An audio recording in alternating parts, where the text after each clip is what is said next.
case briefs, and so much more. LSData's got what you're looking for.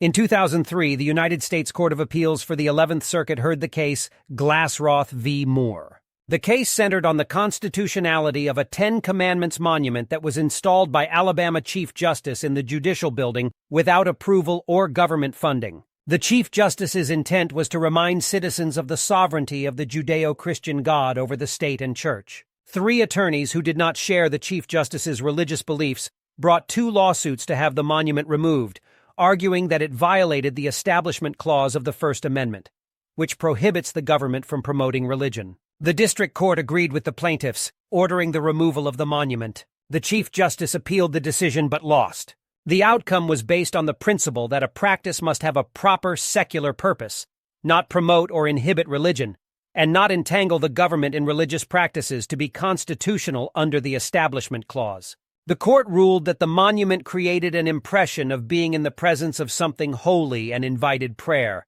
and therefore went against the First Amendment. Ultimately, the court ordered the Chief Justice to remove the Ten Commandments monument from the Judicial Building and enforce the district court's order.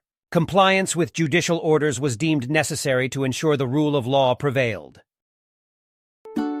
Case briefs, and so much more.